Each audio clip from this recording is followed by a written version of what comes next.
The Busselton Jetty is one of the most recognisable icons of Western Australia. It currently stands at 1,841 metres in length, making it the longest wooden pole jetty in the Southern Hemisphere. It's now used exclusively for tourism and recreation, but it has a colourful past as a working jetty. Construction of the original 161-metre structure began in 1865. However, sand drift resulted in an additional 131 metres being added in 1875. Further extensions over the next 90 years resulted in the remarkable 1.8 kilometre length you see today. After more than a century of use and servicing over 5,000 vessels, the Busselton Jetty officially closed as a port in 1973. Once closed to shipping, all government maintenance on the jetty ceased.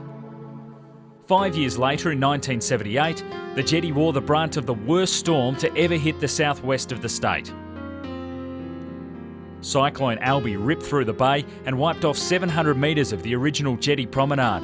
Most of the inshore structure was destroyed and the remaining sections had to be removed.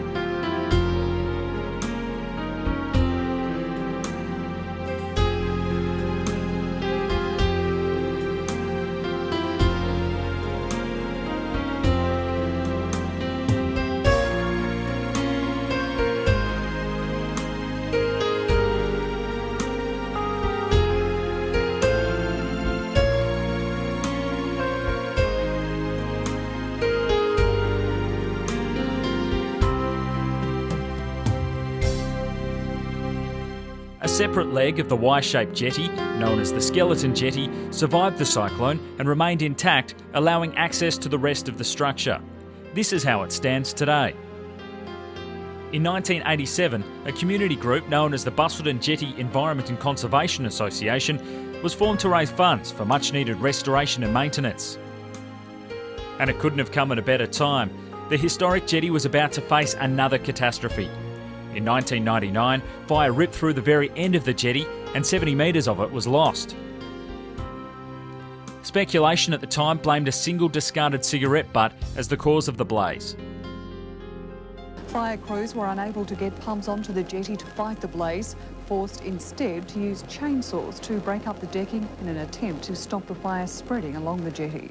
It was a blaze no one could get to, right near the end of the longest jetty in the Southern Hemisphere. The old Jarrah pylons, preserved with a petrol-based chemical, burned fast and fierce in the high winds. Firefighters didn't have a strong enough pump to properly attack the flames. In the rough waters, boats risked crashing into the side to get close enough to help. On top, they had to cut up the historic jetty to save it from the spreading fire. Once contained, it was left to burn into the night. Still smouldering today, a 50-metre section has been destroyed. The community raises hundreds of thousands of dollars every year to restore and fireproof the 144-year-old jetty. In one night, their efforts put years behind. What's worse, the knowledge the fire was probably started by a cigarette butt, a careless smoker. I know what I'd like to do with them. I'd like to throw them in the sea.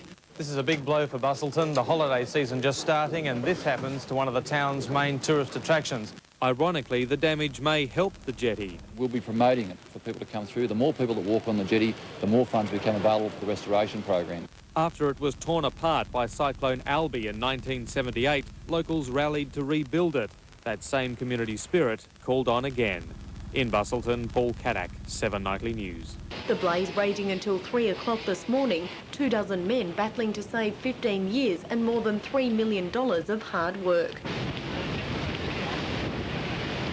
For those who've dedicated their lives to restoring the longest wooden structure in the Southern Hemisphere, it was a heartbreaking 12 hours.